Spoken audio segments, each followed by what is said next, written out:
स्वागत है।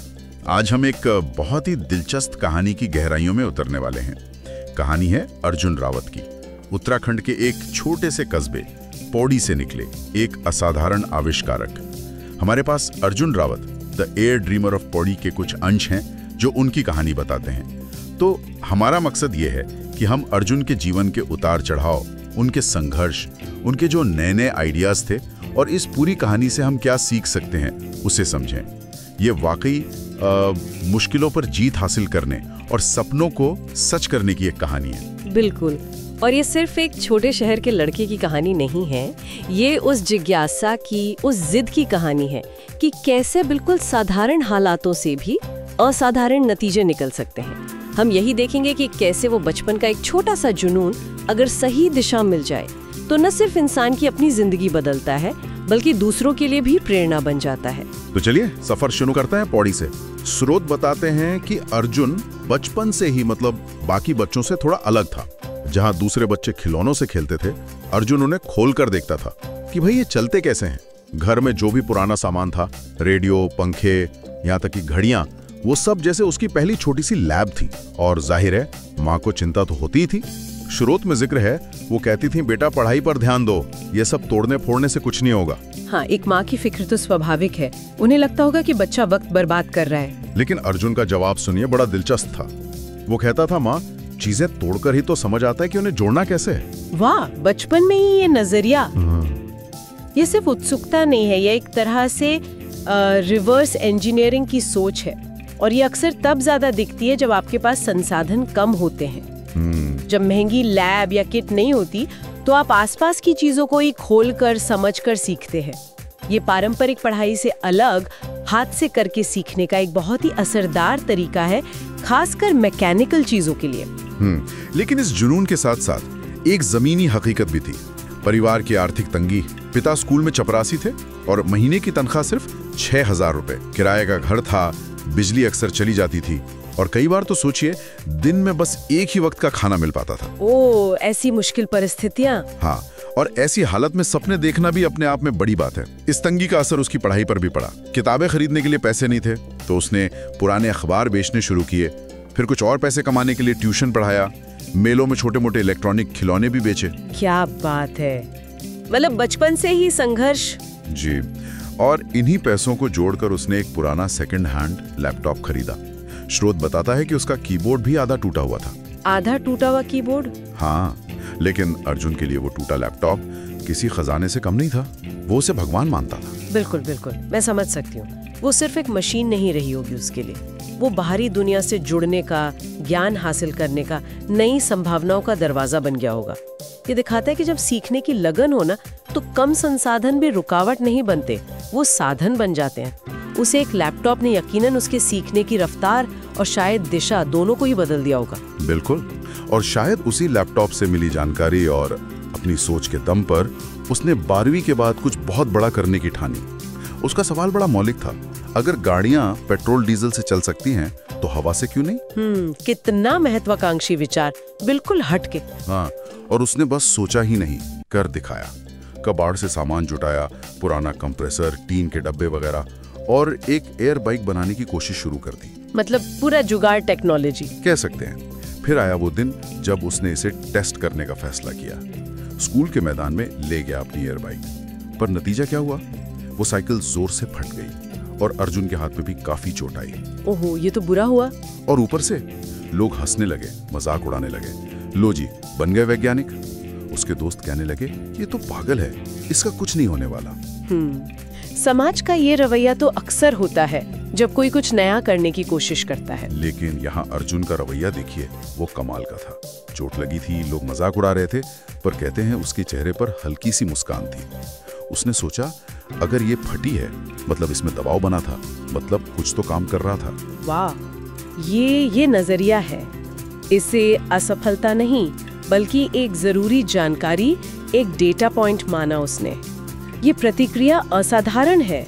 देखिए, इनोवेशन की प्रक्रिया में फेल होना तो बिल्कुल स्वाभाविक है, लेकिन उस फेलियर से सीखना और हिम्मत ना हारना, यही असली बात है। उसका ये सोचना कि कुछ तो काम कर रहा था, ये एक वैज्ञानिक सोच, एक प्रयोगधर्मी मानसिकता दिखाता है। वो नतीजे से ज्यादा प्रक्रिया पर ध्यान दे रहा था। सही कहा, लेकिन मुश्किलें यहीं खत्म नहीं हुई। पैसों की वही तंगी। नतीजा ये हुआ कि वो इंजीनियरिंग कॉलेज में दाखिला नहीं ले सका। एक और सपना जैसे टूटता हुआ दिखा। ओह, ये तो बहुत बड़ा झटका रहा होगा। हाँ, पर उसने हार नहीं मानी। उसने एक और रास्ता निकाला। शहर में एक इंटरनेट कैफे था, वहां रात में सफाई का काम करने लगा। रात 10 बजे से सुबह 2 बजे तक। रात में सफाई का काम? जी, और काम खत्म होने के बाद सुबह 2 बजे से 4 बजे तक, जब कैफे बंद होता था, वो वहीं बैठकर इंटरनेट का इस्तेमाल करता था। ऑनलाइन मुफ्त कोर्स करता था आर्टिफिशियल इंटेलिजेंस और रोबोटिक्स पर। कमाल है। मतलब दिन में पढ़ाई, रात में काम और फिर रात में और पढ़ाई। हाँ, स्रोत में इसका जिक्र है कि कई बार नींद के मारे उसका सिर कीबोर्ड पर ही गिर जाता था। पेट भले ही खाली हो, पर दिमाग सपनों से और नई जानकारी से भरा रहता था। ये आज के डिजिटल युग में सेल्फ लर्निंग मतलब आत्मशिक्षा की ताकत का एक अद्भुत उदाहरण है। जब फॉर्मल पढ़ाई के दरवाजे बंद हो गए तो उसने इनफॉर्मल तरीके से ज्ञान हासिल किया। ये जिद कमाल की है, और उसका एआई और रोबोटिक्स चुनना भी शायद उसके मैकेनिकल प्रयोगों का ही अगला लॉजिकल स्टेप रहा होगा। बिल्कुल, लेकिन सिर्फ ज्ञान हासिल करना काफी नहीं था, उसे दुनिया को दिखाना भी था। तो उसने अपने आइडियाज के साथ स्टार्टअप प्रतियोगिताओं में अप्लाई करना शुरू किया। 1 बार 2 बार नहीं, पूरे 17 बार। 17 बार? हाँ, 17 बार। और हर बार नतीजा वही, रिजेक्शन, अस्वीकृति। सोचिए, लगातार 17 रिजेक्शंस झेलना किसी के लिए भी कितना मुश्किल होता होगा। एक जज साहब ने तो यहां तक कह दिया, बेटा भारत में ऐसे इंजन नहीं बनते, ये सब काम अमेरिका वाले करते हैं। ओह, ये तो बहुत ही निराशाजनक बात है, और ये एक तरह की सोच को भी दिखाता है। हाँ, ये सिर्फ व्यक्तिगत निराशा का मामला नहीं है, ये उस सिस्टम की, उस इकोसिस्टम की कमी को भी दिखाता है, जो शायद लीक से हटकर सोचने वालों को, खासकर हार्डवेयर इनोवेशन को जल्दी स्वीकार नहीं करता। सॉफ्टवेयर स्टार्टअप्स की तुलना में हार्डवेयर के लिए शुरुआती भरोसा जीतना अक्सर ज्यादा मुश्किल होता है, और अगर आप किसी छोटे शहर से हैं, कोई बड़ी डिग्री या बैकग्राउंड नहीं है, तो और भी मुश्किल। 17 बार की अस्वीकृति झेल कर भी टिके रहना, ये उसकी जबरदस्त मानसिक मजबूती दिखाता है। और उसने इस निराशा को भी ताकत बना लिया। कहते हैं वो घर लौटा पर टूटा नहीं। उसने अपने कमरे की दीवार पर लिख लिया, अगर कोई कहे तू नहीं कर सकता तो समझ लेना वही तेरी सबसे बड़ी वजह है करने की। क्या बात है, निराशा को मोटिवेशन बना लिया। और आखिरकार लगभग 3 साल लगे, पर उसकी ये जिद, ये मेहनत रंग लाई। अर्जुन ने एक ऐसा इंजन बना लिया जो सिर्फ हवा से नहीं, बल्कि हवा और सौर ऊर्जा दोनों से चलता था। एक हाइब्रिड इंजन। हाइब्रिड, हवा और सोलर, ये तो काफी इनोवेटिव सोच है। जी, उसने इसका प्रदर्शन करने के लिए लोगों को बुलाया। पत्रकार भी थे, कुछ और लोग भी। लेकिन यहाँ भी कहानी में एक ट्विस्ट था। जब डेमो शुरू हुआ तो मशीन चली ही नहीं। अरे, प्रदर्शन के वक्त? हाँ, सब लोग हंसने लगे, कानाफूसी करने लगे। अर्जुन के हाथ कांप रहे थे, पसीना आ रहा था, लेकिन उसने हिम्मत नहीं हारी। तारों को दोबारा चेक किया, फिर से जोड़ा, और भीड़ से कहा, यह सिर्फ एक मशीन नहीं है, ये मेरा सपना है, प्लीज इसे बस एक मौका और दीजिए। और फिर अचानक मशीन चालू हो गई, एकदम खामोशी छा गई, और फिर पूरा हॉल तालियों से गूंज उठा। स्रोत कहता है उसी दिन वायुटेक इनोवेशंस का जन्म हुआ। वाह, ये तो बिल्कुल फिल्मी सीन जैसा है। जी। लेकिन ये किसी भी आविष्कारक के लिए वो यूरेका मोमेंट होता है। पर यहाँ ये सिर्फ आविष्कार का पल नहीं है, ये उसके विश्वास और उसकी जिद की भी जीत है। और ये हाइब्रिड वाला आइडिया भी दिलचस्प है। देखिए, हवा से चलने वाले इंजनों की एक चुनौती होती है उनकी रेंज और एनर्जी डेंसिटी। तो शायद सोलर को साथ जोड़ना इसी कमी को दूर करने का एक तरीका था, रेंज बढ़ाने या रिचार्जिंग में मदद करने के लिए। ये उस समय वाकई एक नई सोच थी। सफलता तो मिली, पर शायद वो अपने साथ एक नई और कड़वी परीक्षा लेकर आई। एक निवेशक ने अर्जुन से संपर्क किया, उसके काम में दिलचस्पी दिखाई और प्रोजेक्ट खरीदने की पेशकश की। अर्जुन शायद अनुभव की कमी थी या उसने भरोसा कर लिया, वो सहमत हो गया और कुछ कागजात पर साइन कर दिया। ओह, ये थोड़ा चिंताजनक लगता है। और हुआ भी वही। कुछ महीने बाद उससे पता चला कि उस निवेशक ने उसका पूरा आइडिया चुरा लिया था और उसे अपनी कंपनी के नाम से लॉन्च भी कर दिया था। नहीं, ये तो बहुत बुरा हुआ। हाँ, अर्जुन की कंपनी वायुटेक बंद हो गई। वो भारी कर्ज में डूब गया। लोगों ने फिर से कहना शुरू कर दिया, हमने तो पहले ही कहा था ये सब बेकार की बातें हैं, अब तो सब खत्म हो गया। ये बौद्धिक संपदा यानी इंटेलेक्चुअल प्रॉपर्टी की चोरी का एक बहुत ही दुखद उदाहरण है। अक्सर नए और कम अनुभवी आविष्कारक इसका शिकार हो जाते हैं। कानूनी चीजें, दस्तावेजों की बारीकियां समझे बिना भरोसा करना महंगा पड़ सकता है। लेकिन इस धोखे के बाद अर्जुन का जो जवाब था वो उसकी सोच की गहराई बताता है। हाँ बिल्कुल, उसने कहा उन्होंने मेरा आइडिया चुराया है पर मेरी सोच नहीं चुरा सकते, और मैं वहीं लौटूंगा जहां उनकी सोच कभी पहुंच ही नहीं सकती। क्या गजब का आत्मविश्वास है, और अपने आप पर कितना यकीन। बिल्कुल, ये दिखाता है कि उसने अपनी असली ताकत किसी एक आविष्कार को नहीं माना, बल्कि अपनी आविष्कार करने की क्षमता को, अपनी सोच को माना। ये एक बहुत ही मैच्योर नजरिया है कि आइडिया तो और भी आ सकते हैं। असली चीज है वो दिमाग जो उन आइडियाज को जन्म देता है, उसे कोई नहीं चुरा सकता। और उसने ये कर दिखाया। वो फिर से जीरो पर आ गया था, लेकिन शायद इस बार ज्यादा अनुभवी और ज्यादा सावधान था। इस बार कोई बाहरी निवेशक नहीं, सिर्फ अपना जुनून और कुछ भरोसेमंद साथी। उसने अपने जैसे ही जुनूनी युवाओं की एक छोटी सी टीम बनाई। स्रोत कहता है इस बार भीड़ नहीं, बस जुनून था।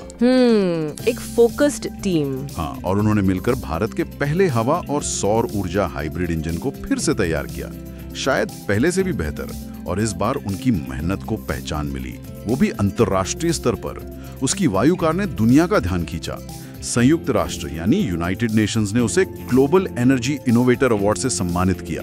अरे वाह, यूएन अवार्ड, ये तो बहुत बड़ी उपलब्धि है। जी, और जब वो ये अवार्ड लेने मंच पर गया तो उसने एक बड़ी प्यारी बात कही। उसने कहा, मैं कोई एलॉन मस्क नहीं हूँ, मैं भारत का बेटा हूँ जिसने पौड़ी के पहाड़ों से उड़ान भरी है। बहुत खूब। अपनी जड़ों को याद रखना, ये वापसी की कहानी वाकई कमाल की है। ये टीम वर्क की ताकत दिखाती है, एक जैसे लक्ष्य के लिए मिलकर काम करने का नतीजा, और हार न मानने वाले जज्बे का सबूत है। जीरो से उठकर अंतर्राष्ट्रीय पहचान बनाना कोई छोटी बात नहीं है। और उसका वो बयान, वो दिखाता है कि सफलता पाने के लिए जरूरी नहीं कि आप किसी ग्लोबल हस्ती की नकल करें। आप अपनी पहचान, अपनी पृष्ठभूमि पर गर्व करते हुए भी कामयाब हो सकते हैं। अपनी जड़ों से जुड़े रहना जरूरी है। और कामयाबी की ऊंचाइयों पर पहुंचकर भी अर्जुन अपनी शुरुआत को, अपने संघर्ष को भूला नहीं। उसने तय किया कि वो समाज को कुछ वापस देगा, और उसने वायु मिशन इंडिया की शुरुआत की। वायु मिशन इंडिया, ये क्या है? इस मिशन के जरिए वो दूर दराज के गांव में, जहां बिजली पहुंचना मुश्किल है, वहां मुफ्त में सौर और पवन ऊर्जा से रोशनी पहुंचाने का काम करता है, और साथ ही गरीब बच्चों को मुफ्त में टेक्नोलॉजी भी सिखाता है। ये तो बहुत ही नेक काम है। हाँ, उसका कहना है, मैं चाहता हूँ कि हर उस बच्चे को वो मौका मिले जो मुझे पैसों की कमी के कारण नहीं मिल पाया था। यहाँ हम देखते हैं कि कैसे इनोवेशन समाज की भलाई से जुड़ता है। अक्सर व्यक्तिगत संघर्ष ही दूसरों की मदद करने की सबसे बड़ी प्रेरणा बन जाते हैं। ये दिखाता है कि सच्ची सफलता सिर्फ अपनी तरक्की में नहीं है, बल्कि अपने ज्ञान और साधनों से दूसरों की जिंदगी में कुछ अच्छा बदलाव लाने में भी है। ये एक तरह से उस चक्र को पूरा करने जैसा है जहां सफलता वापस समुदाय के काम आती है। और अंत में एक बहुत ही दिल को छू लेने वाली बात। कई साल बाद जब अर्जुन एक जाना माना इनोवेटर बन चुका था, उससे किसी ने पूछा कि आपकी नजर में आपकी जिंदगी की सबसे बड़ी उपलब्धि क्या है? तो जानते उसने क्या कहा? क्या कहा?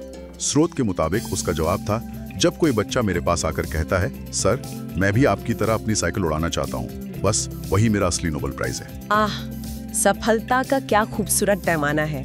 ये किसी भी भौतिक अवार्ड या पहचान से कहीं आगे है। ये प्रेरणा और प्रभाव को सबसे ज्यादा महत्व देता है। ये कहानी जहाँ से शुरू हुई थी, एक बच्चे के उड़ने के सपने से, वहीं आकर जैसे पूरी होती है, जब वो सपना अगली पीढ़ी में प्रेरणा बनकर लौटता है। इससे बड़ी सार्थकता और क्या हो सकती है? तो अर्जुन रावत की इस पूरी कहानी से हमने क्या सीखा? जैसा स्रोत भी इशारा करता है, सपने देखने के लिए अमीर होना जरूरी नहीं है, पर हाँ, मेहनती होना बहुत जरूरी है। असफलता सफर का अंत नहीं है, बल्कि वो सीखने का एक पड़ाव है, अगले प्रयोग की नींव है। और जिसे दुनिया कभी कभी पागलपन समझ लेती है, अक्सर वही चीज इतिहास रचने की पहली सीढ़ी साबित होती है। पौड़ी की पहाड़ियों से निकलकर संयुक्त राष्ट्र के मंच तक पहुंचना, ये वाकई एक अविश्वसनीय सफर है। हाँ बिल्कुल। और अर्जुन की कहानी हमें ये सोचने पर भी मजबूर करती है कि हमारे आसपास, हमारे